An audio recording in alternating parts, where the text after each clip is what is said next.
Lord, we bless your name right now. And we thank you for this opportunity to share, to impart to your people your word. In the name of Jesus our Christ. Amen. Under the auspices of the Holy Spirit, I want to talk to you from Genesis chapter 37 through the end of Genesis, which we will not read all of it. And I want to talk from the subject that the Lord has given me clearance on. I know who God says I am. Look at your neighbor and say, neighbor, I know who God says I am. You may be seated. Yes, I do. Today we stand on holy ground. We stand not to beg for identity from systems that never meant us well. We stand to remember what God said before the Western world lied to us. We stand to reclaim what blood bought, what covenant sealed, and what the Spirit whispers. I know who God says I am. And let the world hear it plainly. Don't be saying it like you know cowards. I mean, say it truthfully, biblically, and covenantally, without the fear of what someone else might say, how they may look at you and choose to believe something else. So without fear, and also without shame. You know, you can be in a football game and the other team scores a touchdown on your team and you go to cussing the other team out at the top of your voice. Your team makes a touchdown and you just completely go ballistic. But who said that when you get into the house of God, you got to be quiet? If a football game score can mean that much to you, and it can't save you, and Jesus died for you, look to me like we might have our priorities backwards. I mean, it just may be, you know. If we're going to shout about something, this ought to be what we shout about. Can y'all hear what I'm saying? Let the world hear it plainly, truthfully. No shame. And we don't need any permission from Western religious imperialists. I have to ask them, is it okay, Master, if I shout? The master's going to say, no, go get some sleep because you got to work in the morning. The crises of our people did not begin with poverty. It did not begin with crime. The war against our identity did not begin with broken families. Those are the things that you read about. But it began with identity theft. I mean, identity erasure, culture buried, language destroyed, faith distorted, memory attacked, unity was sabotaged. As a result, we fight each other. Not coincidence. This was design. Can you hear me? Not ignorance either. It was strategy. We like to say, well, they didn't know any better. That's a lie. It wasn't about misunderstanding. It's about warfare. Satan fears a covenant people who know who they are. The enemy don't get no joy out of you knowing that you are God's beloved and that you're the apple of his eye. The Western world fears a free mind. Yeah, it does. It fears a free mind. Matter of fact, if it fears a free mind in a free soul. If I combine the two, I'm saying the same thing. Exodus 1:10 says, let us deal shrewdly with them. See, the enemy wants to come at you shrewdly. He wants to come at you strategically. And that's how come we get tripped up, because we're looking to the left when we should have been looking to the right, or we're looking to the right when we should have been looking to the left. But it would solve everything if you learn how to look straight ahead. Because then your peripheral vision would give you both sides. Shrewd. Enemy is shrewd. He's psychological. He deals with you with your economics. Keeps you begging for crumbs. Keeps you spending money on stuff you don't need with money that you don't have. So that means you're going to be in a hole of debt forever. Social control, making certain that you only act a certain way and look a certain way. You know, Pharaoh feared Israel. So you know what he did? He controlled Israel. Listen to me carefully. Whenever anybody fears you, they try to control you. See, look. If you go to a zoo, lions are in cages. Tigers are in cages. Can you hear me? Why? Because they are feared. They want to look at them. They want to make a spectacle. But the reality is that they are feared. So they try to control them in a cage. I don't know how many of you are Jurassic Park fans. I happen to think that the music soundtrack is one of the best soundtracks that's ever been made. Personally, it's what I believe. I like it. The rest of it, I could take it or leave it. But the one thing you do find out is that after it made all of these Frankenstein animals, they learned quickly to fear them. So when you say, I know who God says I am, the real question should be, do I believe him? I know what he said, but do I really believe him? Do I believe him? Do I believe him? That's the challenge, isn't it? Knowing who God says you are is revelation. But believing who God says you are is transformation. The enemy don't really care about how much you know until what you know start to control what you do. So many people can recite identity, but few fully receive identity. They can talk about it without ever possessing it. And that gap between knowing and believing is where faith wrestles with history. It's where faith wrestles with wounds. It's where faith wrestles with culture. It's where faith wrestles with trauma. It's where faith wrestles with doubt. Biblically, this is not weakness. Biblically, this is the battlefield of sanctification. You don't need to hear this. God has already testified about you. Look. The Lord said, you are chosen. Jesus said, you did not choose me. I chose you. Yeah, he said it. It's in there, isn't it? You are redeemed. You are bought with a price. You didn't buy yourself. You are beloved. You know, it's an interesting text in Jeremiah 31:3. It says, I have loved you with an everlasting love. That means there's no end to it.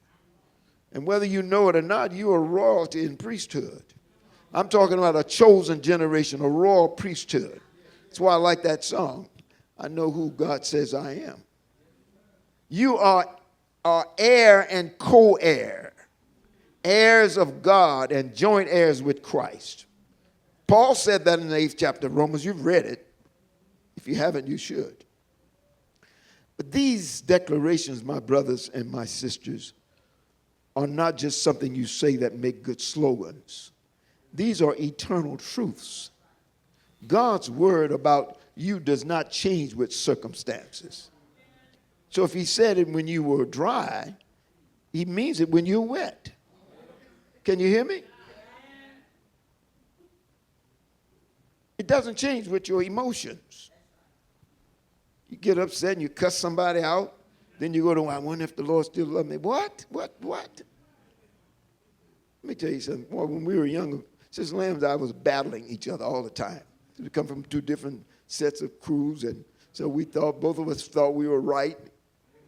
but I loved her till the end, and she loved me to the end. Now, we were scarred up sometimes. but no, tell the truth and shame the devil.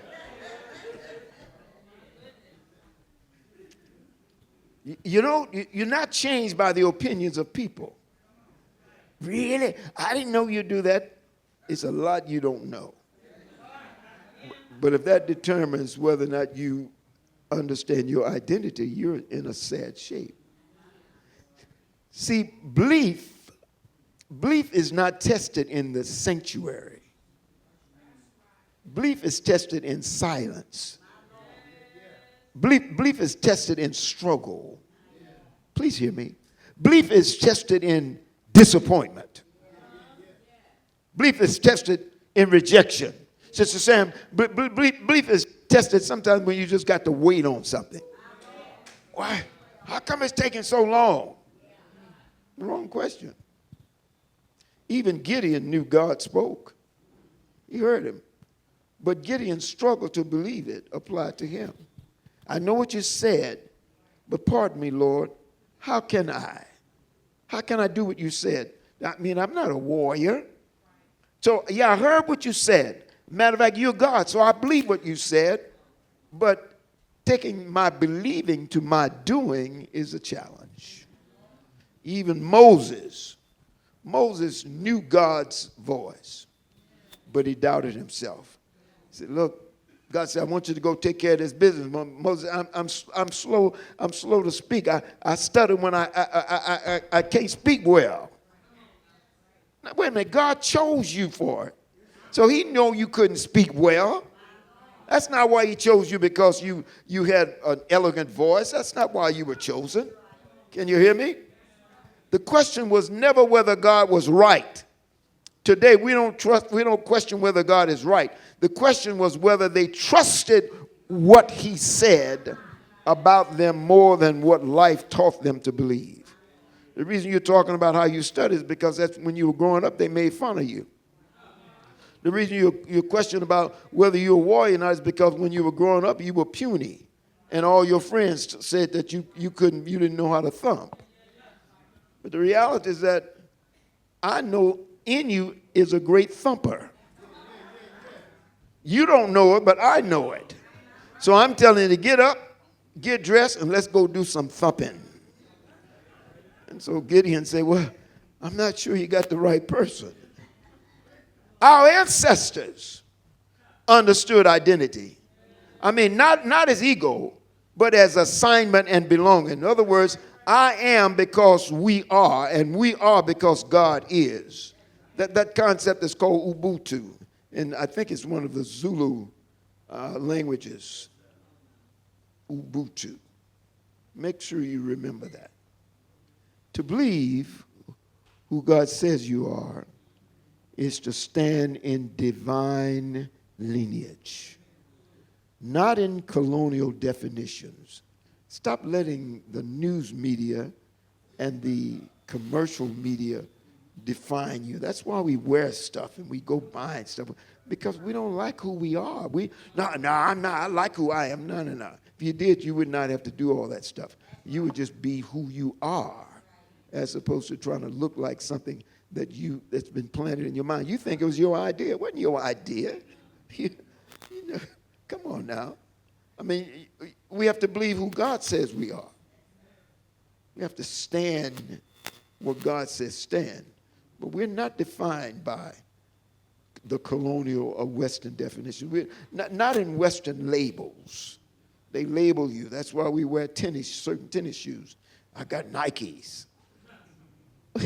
You pay about 5 times more for Nikes than you do with a regular tennis, whatever you got. And they both wear out. So, yeah, but the Nike lasts longer. What does longer mean? Come on, give me a break. You've been brainwashed, Hoss. That's your problem.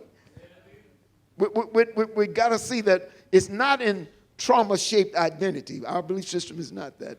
It shouldn't be that. Not in ego. It's not in insecurity, but it's in covenant reality. If God said it, I believe it. End of conversation. Identity is not self-construction. It is God revelation. So if God says that this is who you are, why are you constantly challenging him? The question for the soul today is, am I disciplining my mind to agree with what heaven already knows about me? They're not looking for history. They already know it in front. Everybody in glory knows who you are. The only person that don't know who you are is you. So what does that mean? I know who I am, but then what are you doing? You're not doing it. So if you knew it, it will result in your actions, your behavior. Can y'all hear me? So, my brothers and my sisters, the question for the soul today is, am I operating with the discipline of mind to agree with what God has already said about who I am? Now remember this. Belief is not a feeling. Feelings will wear you out.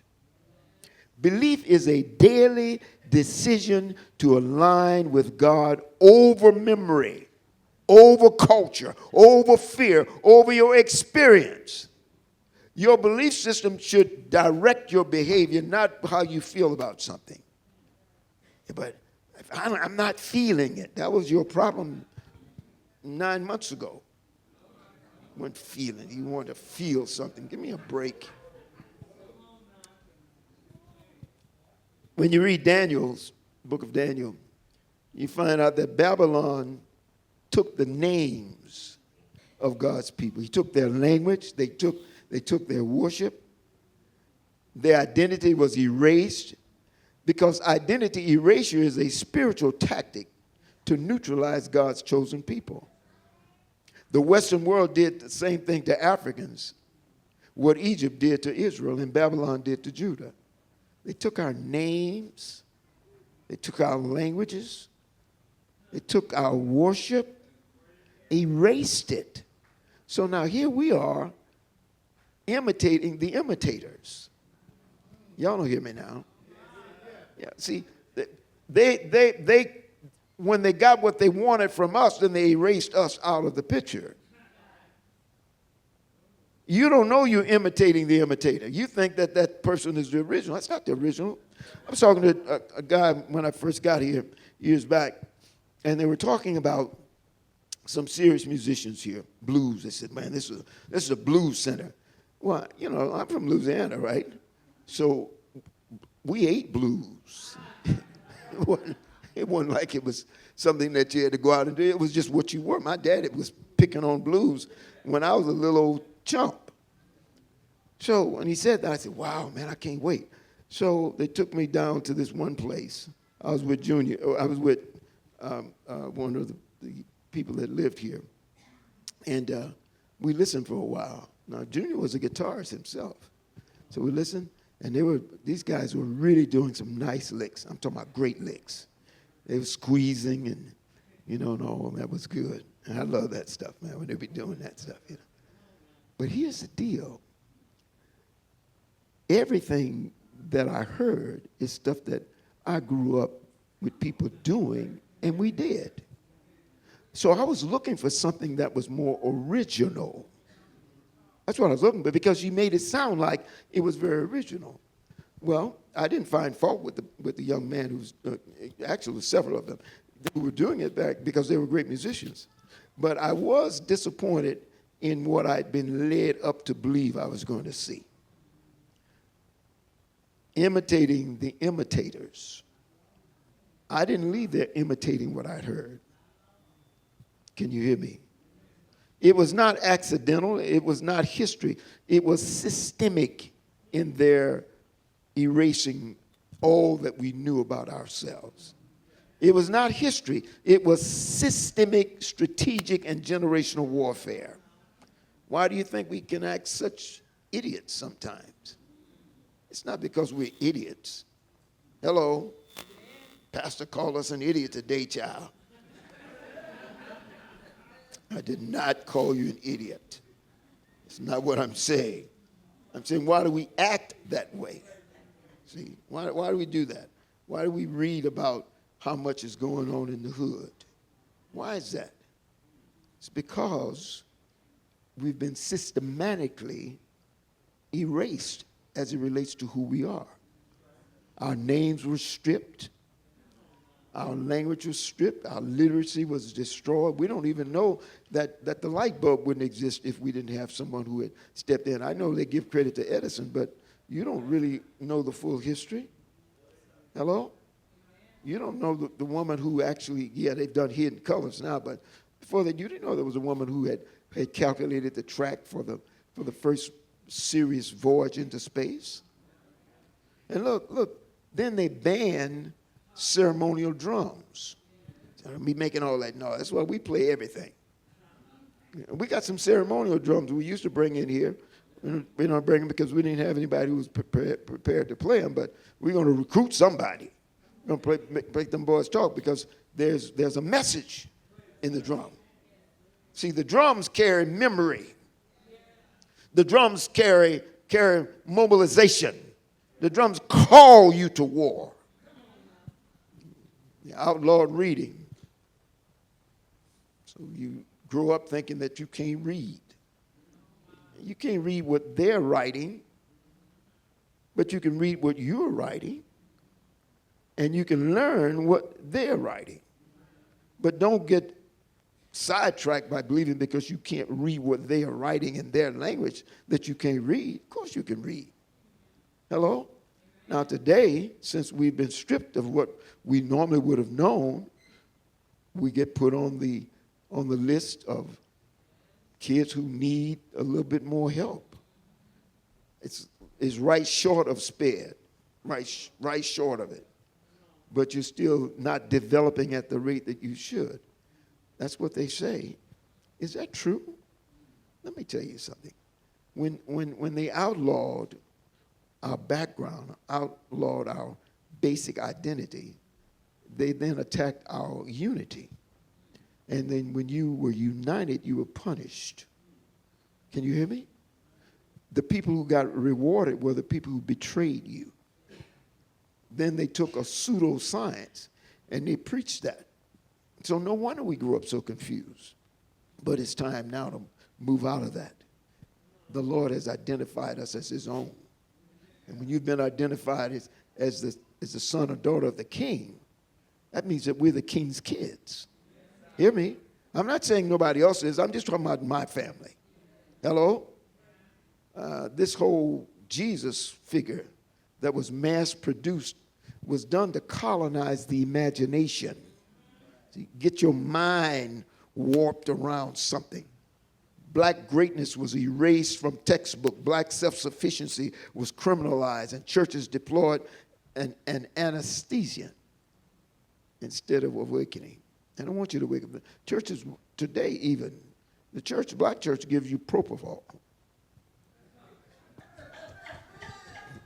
All right, I may be pushing that to the limit there.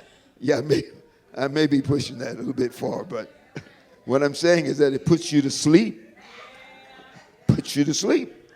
So you're not thinking on your own because you have been given an anesthetic.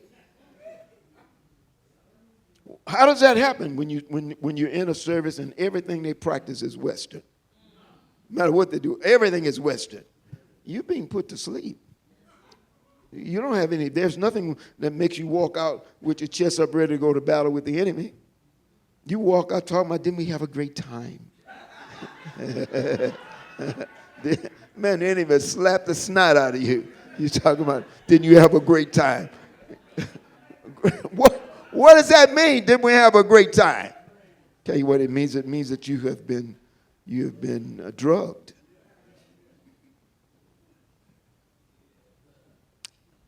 Whether you know it or not, African who are descendants of the enslaved Africans, and Africans who are the descendants of the colonized Africans, their self-sufficiency is criminalized.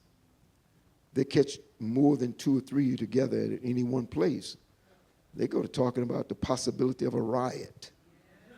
Man, there's 5 of us. That's because we don't know that 5 of us can take the building down. They know it, but we don't know. Why do you think they come out in full riot gear? God said, well, we got this colored guy over here, and he's doing so and so and so. They bring a whole SWAT team. Why do you think they do that? Because they know something you don't know about you. Can you hear me? And look, to show you what I'm saying, they know something you don't know, and they know something that your parents didn't teach you because your parents didn't know. And since you don't know, you can't teach your own children what it means to be able to stand up straight. Got no business walking around with your head all bald, bent over. Give me a break. That's not the way Christ worked.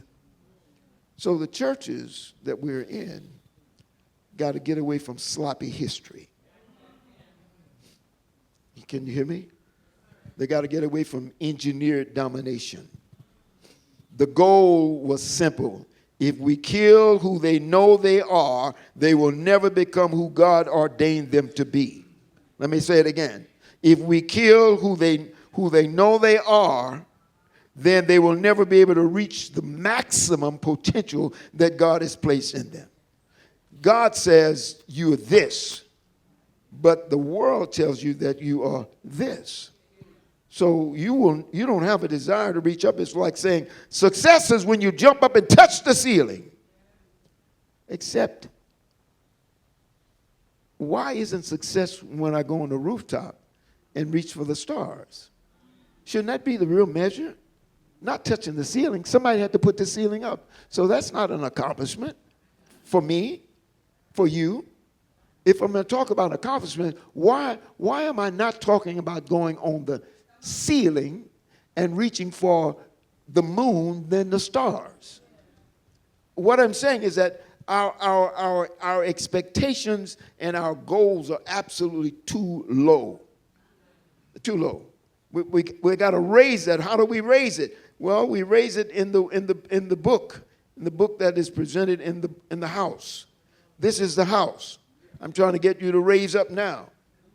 But everybody's not going to like that. Well, I'm okay with that. I'm not trying to please people, and I'm not trying to make you comfortable. Matter of fact, I'm most joy when you're uncomfortable. So, oh my goodness, did you hear what he said? Yes. Proverbs 23:7 says, as a man thinketh in his heart, so is he. So the reason we do what we do is because that's what we think in our hearts. Well, let's get that heart thing changed. We need a serious heart surgery. What do you mean you need a new heart? And you can't go on the new heart list because you're just going to get another heart like the one you already had. If you control how people think about themselves, you'll never need chains on their hands. Listen, if you can control that mind, they will chain their own minds. What the world calls dysfunction in our families is often trauma that was engineered and inherited. You're calling it dysfunction. No, it was trauma. This was an engineered traumatic experience for us. Can you hear me? So a house divided was divided on purpose. Yeah, but they don't seem to be able to stay together. No, they don't stay together. You taught their parents that the man couldn't come in because if you did, the welfare check would stop. So I grew up with that. That's what the kid says. You know, that's what I saw. So I'm that kind of guy. I want to go and hit it and quit it because if I stay around, the money won't come. Well, that's engineered, my brothers and sisters. Can y'all hear me? Now, why? Why did they bury us? Well, first of all, you need to know that what man buries, God is planting. There's a big difference. You don't bury seeds. You plant seeds. Why? Because burial is the enemy's act. Planting is God's response. The enemy buries to erase. God plants to multiply. No, you don't go around hating anybody. You don't have time to be hating people. So get away from that. Don't be standing in that street because that street is just more programming. What religious institutions meant as a grave, God intended as a garden. We got to see ourselves as walking in the garden. You don't hear the song saying, I come to the grave. No, that's not what the song says. I come to the garden because that's where the flowers and the seeds are planted. I was reading in Genesis 50, verse 20 says, you meant evil against me. Joseph was talking, but God meant it for good. Why? To save many lives. Now think about this. No matter what the enemy has attempted to engineer and manufacture in you, as bad as it is, they meant it as evil against you. But God will take what was done against you and make it work for you. They tried to suffocate identity. God preserved purpose. Listen to me carefully. Because God always hides what he intends to reveal in glory. Always. Before manifestation comes concealment. You don't have to question God's tactics. He doesn't even change. Moses was hidden in Egypt. Joseph was hidden in prison. Jesus was hidden in Nazareth, buried in a tomb. African children were hidden in the oppression. Why? Because God protects the seed before he reveals the harvest. Y'all don't hear me now. You need to know this. Learn these basic principles. John 12:24 tells us, unless a grain of wheat falls into the ground and dies, it remains alone. But if it dies, it produces much fruit. So they thought burial meant death. No, God means multiplication. So yeah, you can be hidden by the enemy, but the enemy is making a mistake. Because God assigns his people to save civilizations. Y'all don't hear me? Look, think about it. Joseph went to Egypt through some precarious routes. But he went to Egypt not as punishment. He went to Egypt as placement. God was placing him somewhere. I just hope you can hear me. A lot of the things that you've done, and you say, well, I must have done some bad things for me to be in this place. No. Look up and see that God is placing you for his purpose. Can you hear me? You're not forgotten. You've been positioned. So it looks like nothing is going to happen for you, but God did not forget you. No, God positioned you. The reason you had all these rough times on wherever you had the rough times at, it has nothing to do with what you have perceived. If God says, I know who I say you are, then therefore you must know who I say you are. And if you hear him and start to believe him, you go to seeing your situations in a different perspective. Purpose always comes before placement. Always. American descendants of slavers were planted in a hostile, low-down, nasty environment. Not for destruction, though. Because if it was for destruction, we would not be here today. But we survived. Now think about it. Our forefathers, ancestors, all survived that we might be here today. Because God had a plan. It wasn't about destruction. It was about a nation that was going to need some people who understood for deliverance. So what we call destruction was really God's plan for deliverance. Suffering produces strength. Can you hear me? Suffering produces strength. That comfort produces weakness. And God is not into trying to make you comfortable. He's trying to strengthen you. No religious institution has ever broken us. Hello? Why? Because God forged us in fire. God forged us in pressure. God forged us in adversity. God forged us in spiritual resistance. God forged us in generational endurance. We learn how to survive. Now, I know you got thermostats on your walls now, and you got microwaves on your ovens, and you got refrigerators that make ice and stuff. I know that, but look, some of us remember ice boxes. Some of us remember outhouses. Some of us remember when you had to go and get the water out the well.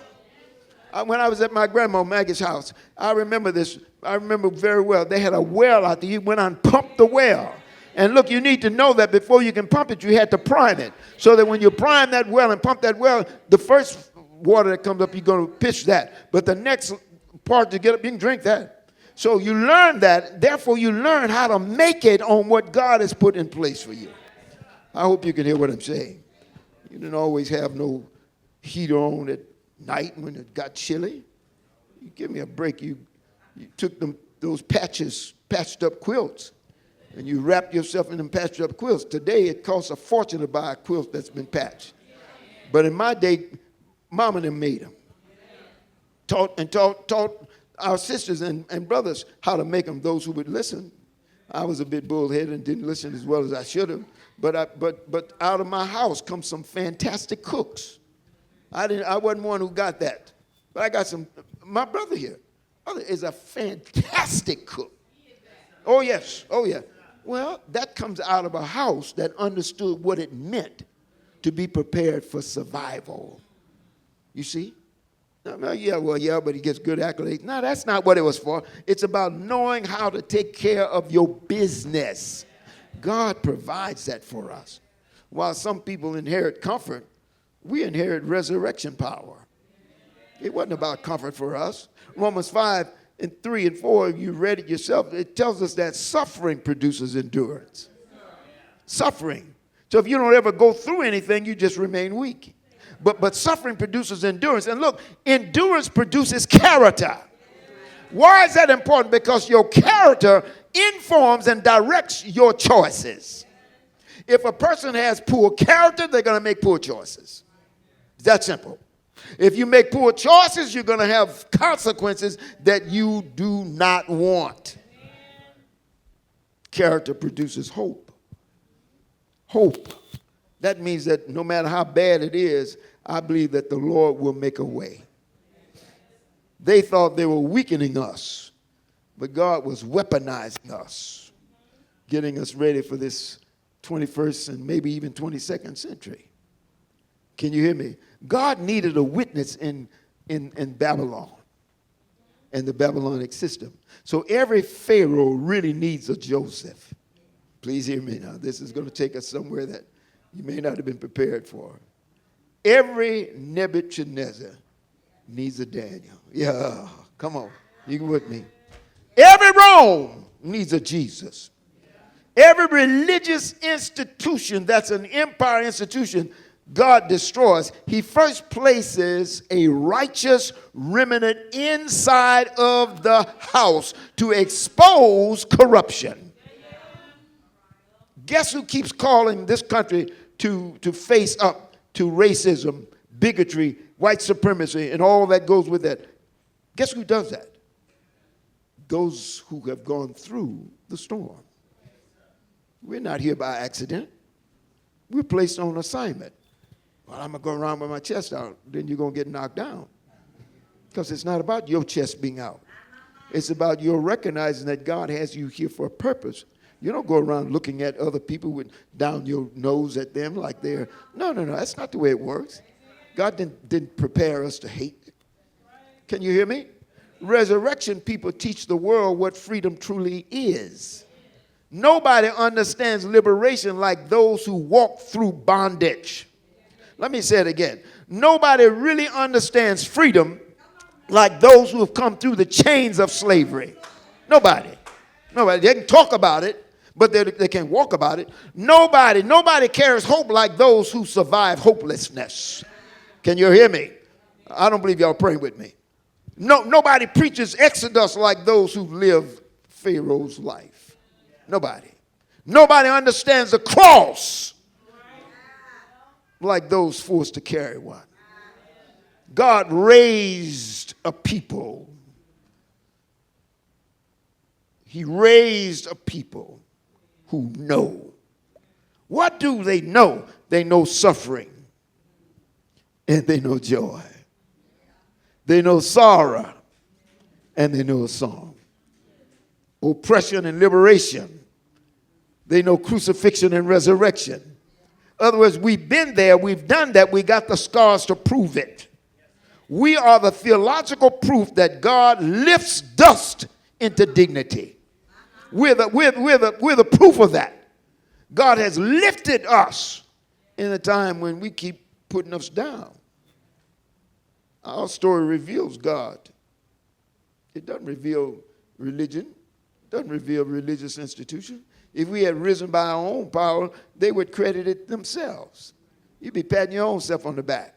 If we had never been oppressed, they would credit religious institution, because whatever we have, they would say it was given to us. Why do you think, listen to me carefully, why do you think the missionaries rushed over to Africa? What do you think that was about? You think it was they were trying to win souls to Christ? Newsflash. Christianity started in Africa and moved up to Europe. Oh, my goodness. Yeah, it didn't go this way down. It came that way up, because God was using a people that had already been tried and proven. So why are these people coming over here calling my people heathens and they need to be saved? It's because they had another agenda. Hello? They had another agenda. That whole colonizing thing was about profit. Y'all don't hear me now. Nobody likes to talk about this. But you need to talk about it so that you can walk about it. You need to know that we were never who they say we were. Hello? If we had never been oppressed, we would take credit for our own behavior. But we rose from what should have killed us. There's only one explanation, isn't it? One explanation. I heard a gal singing this song once. She said, God did it. Only explanation we have, God did it. This is the Lord's doing. The psalmist talks about that in 118, Psalms 118, 20 something. This is the Lord's doing. It is marvelous in our eyes. Marvelous. This is almost too much for me to bear because the Lord's doing it. Our existence is a sermon. The fact when you walk down the street, you're preaching. Say, well, I ain't been called to preach. No, but you've been sent. When you walk out, somebody look and say, I don't understand how those people keep on living. What do we have to do to stomp them out? You can't. Because we've been planted for a great harvest that's going to be needed. So why were we planted? To survive. We were planted to survive where others would die. We want to show the world how to survive. Look, we were planted to expose the lies of religious institutions. We were planted to restore covenant identity. We were planted to bear generational witness. We were planted to demonstrate resurrection power. We were planted to lead, not beg. We got to stop begging and get in the business of building. We need to build more. We were planted to rise as a remnant, to prepare nations for God's kingdom. We were, look, burial was their attempt, but planting was God's intention. So you can bury me, but I'm going to get up. Burial always says end. You put somebody in the ground, that's the end. But planting says beginning. Burial says forgotten. Planting says prepared. Burial says death. Planting says resurrection. They planted, look, here's the deal. When they plant in your mind something, then that whatever that seed was is going to start to sprout. So you got to be careful about what you put in your minds. Can you hear me? Burial says death, planting says resurrection. Look, we were not buried to disappear. We were planted to reemerge with power. I'm trying to help you now. This was the first Sunday, and I want you to hear this. And we rise now, not in anger. That's where we got to get control of those emotions. You can't go around bent out of shape with people. No, we got to lose that, because when you're putting all your energy there, you're losing the momentum that you needed in order to do what God designed you to do. So we rise now, not in anger, but in assignment. I have an assignment. Not in revenge, but in restoration. Not to imitate the West, but to establish the kingdom. We don't return to who we were. because that was their definition. No, we return to who God says we are. Y'all didn't hear me. I said we don't go back to being who we were. That was their definition. No. Our life is supposed to be we return to who God says we are. We need to learn who he says we are, and then we need to go to that. They tried to erase us, but covenant remembers. They tried to silence us, but the bones are rattling. Hello? Can these dry bones live? Yes, they can. Can you hear me? We are in Exodus awakening. That's who we are. We're in Ezekiel's dry bones rising. They're rattling and carrying. The bones shake because the Spirit breathes in them. The Ruach of God, the Pneuma of God, it breathes in them. This is not rebellion. This is resurrection. This is not rage. This is return to covenant. I'm trying to get you to understand here. We have a new consciousness. When we leave here today, you're going to leave here saying, Lord, I never heard a message like that before. Or if I do, I don't hear anybody else doing it but those preachers over there. Well, that ought to tell you something. We need it here in this city. This is not black pride. This is God's image. I've had enough black pride already. And I had enough of this Black Lives Matter. I'm done with it. Don't bring me nothing that says that. Black Lives Matter. You done tricked all my people, got them walking around with these signs, getting hosed down. Black Lives Matter. Man, if it matters, they wouldn't have to come out here. Joseph was a blueprint. All right, I'm already at the time I need to turn this around. Joseph was a Hebrew in African soil, just like many of us are African descendants in Western captivity. He was experienced. He had betrayal. He had enslavement. He had false accusations. He went to prison because the woman wanted to sleep with him. He had cultural displacement. Yet, Joseph remembered who God said he was.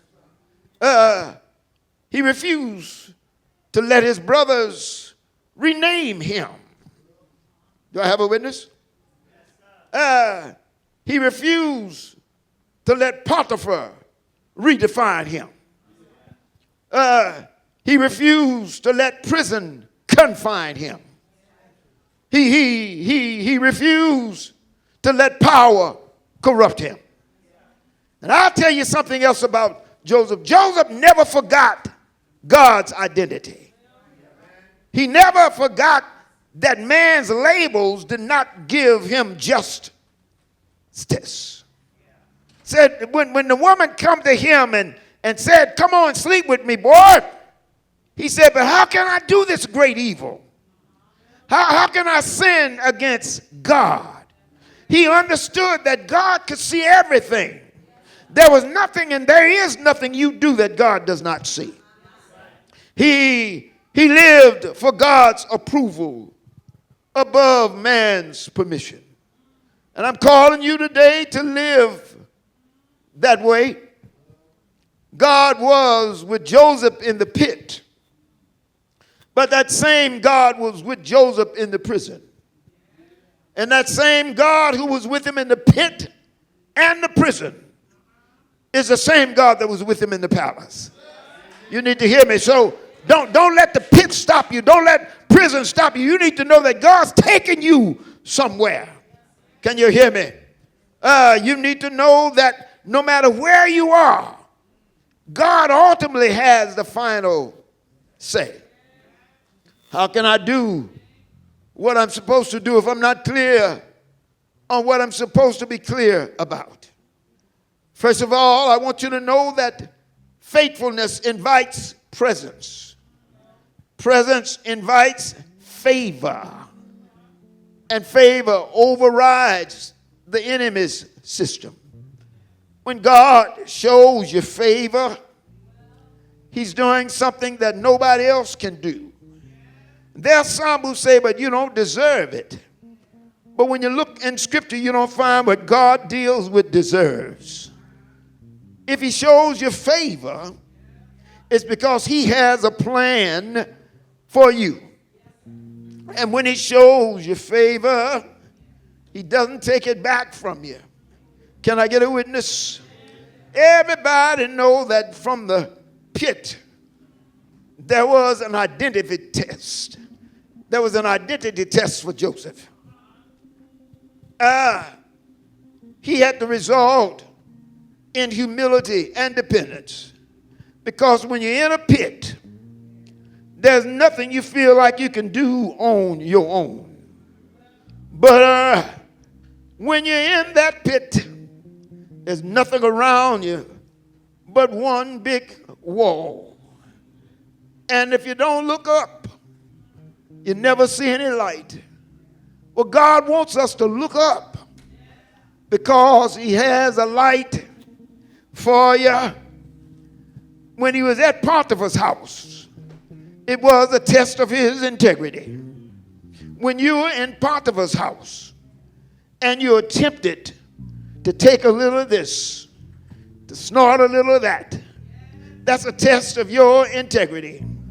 And what it will teach you is to trust with authority that God knows what he's doing and that God has you just where he wants you right now.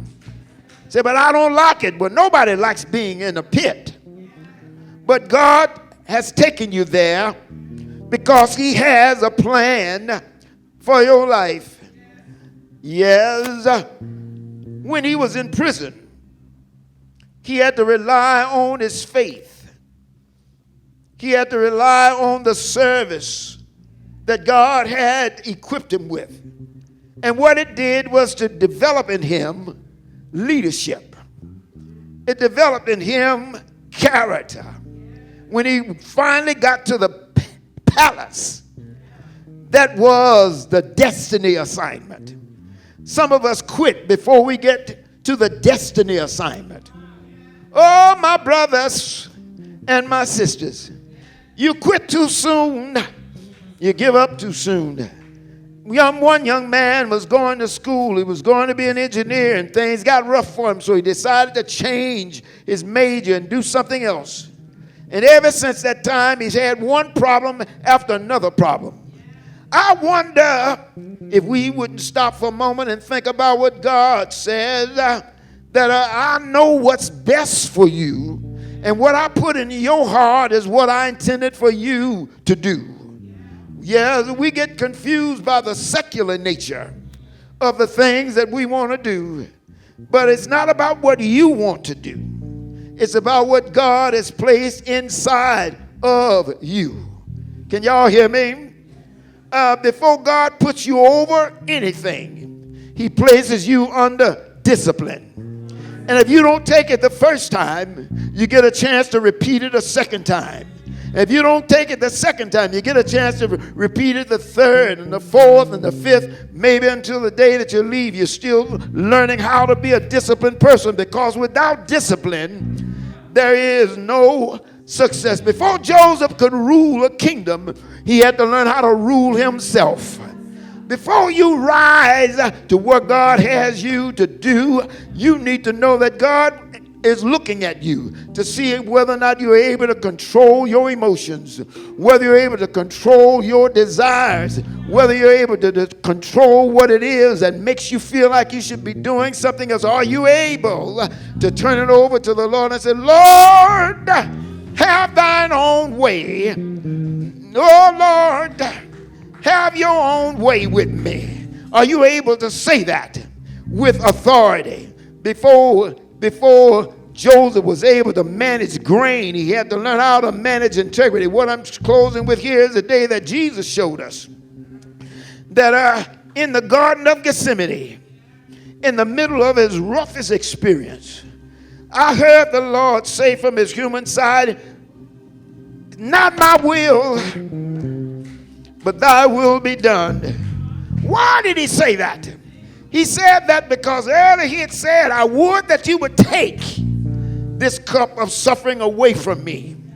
Then he said, but it's not my will, but thy will be done. They took him to a cross.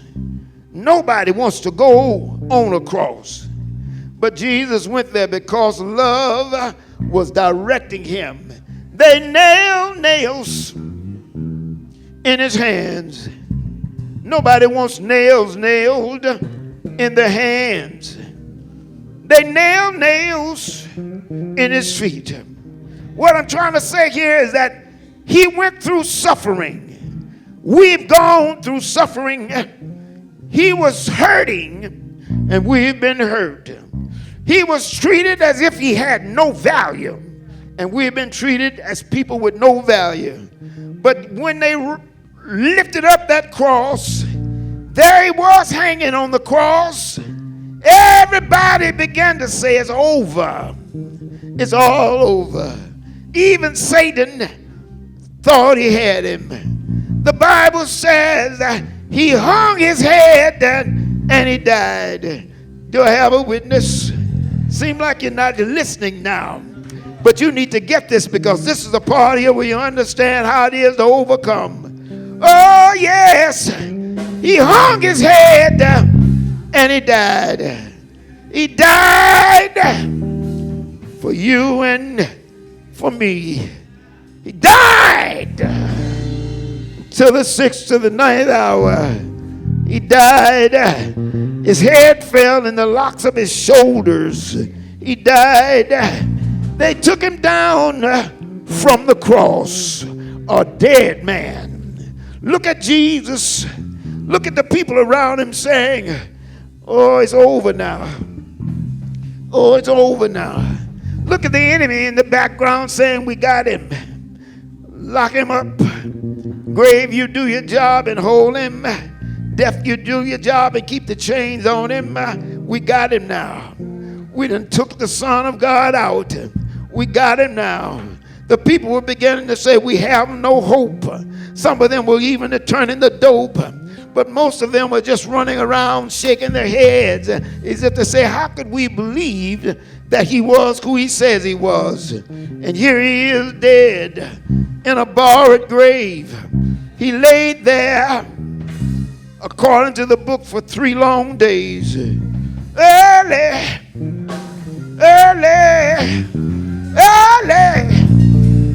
Somebody know when it was? What time was it? What time was it? Early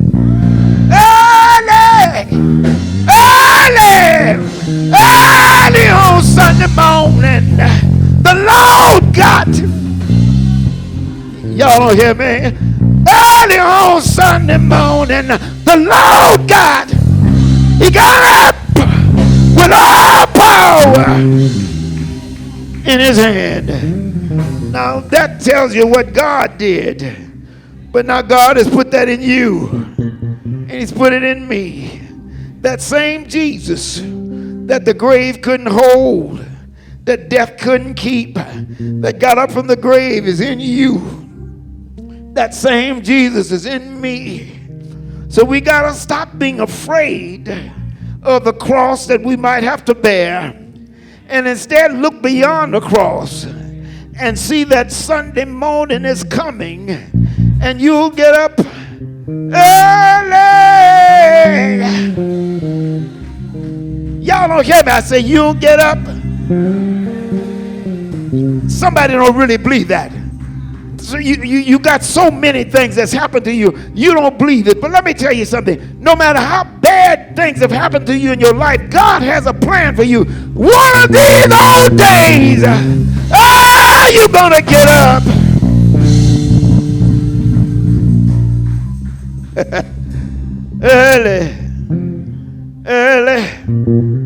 Early. If you're here today and you hadn't thought about it, and it's been put on your mind that God has a perfect plan, and you need to be in that plan. I don't care how bad you might be. I don't care what you think you're able to do. You need to know that God has a plan for you. And if you want it right now, you can come up right now and say, Lord, I don't understand it, but I believe it. I believe that you love me so much that you sent your son to die for me. And I'm here to tell you that if you would just come up and believe that, the Lord will deliver you right now. If you're here, I want you to come, give me your hand and give God your heart. Right now, the doors of the church are open. Right now, right now, right now, right now, right now, right now, right now. I hope you here, come. Give him your heart now. So I'm already saved. Great. But for those of you that's been teeter-totting on the edge, I want you to take a major step now. Wherever you are, no. I said, well, I didn't come to do that. You are not in charge of you. And when you are in charge of you, you will keep doing what you've always done. I want you to surrender right now to the Lord right now. Just surrender right now. And that thing that's moving on you to hear and to believe what he's saying, that thing, that's the Spirit of God who is now calling you forward. Come right now. Give me your hand and give me an opportunity to stand before the Master. To stand before the Master and say, God, I gave them your truth and they heard your truth. They've been freed by your truth. You can come right now. Give him your life. Give him your love. Make your living that's not in vain. The doors of the church are open. I'm not ashamed to beg for souls. I'll beg you, because I know that once you leave this earth, if you didn't make the right decision on this side of the grave, it's too late after you're gone. So you got to choose now. You got to make the choice now. Can you hear me? You got to know who God says you are, and you got to choose it now. Come. I done died one time. I ain't gonna die no more.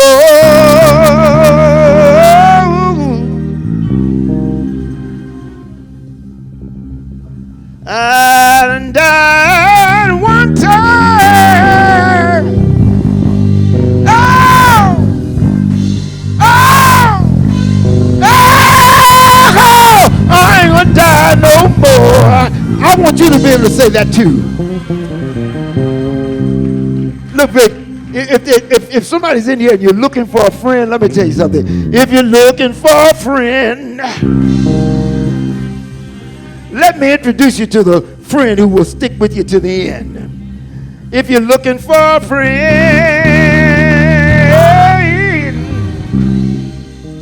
if you're looking for a friend, oh Lord, oh Lord, oh Lord, he's a friend to the end. All right, I'm getting ready to go.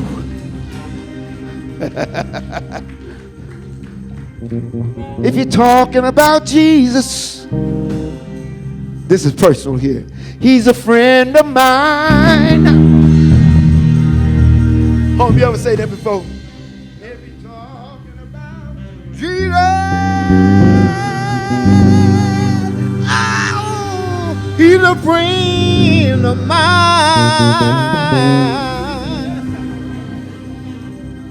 The Lord is my shepherd. I shall not want. The Lord is my shepherd. Oh, Lord, Lord, I shall not want.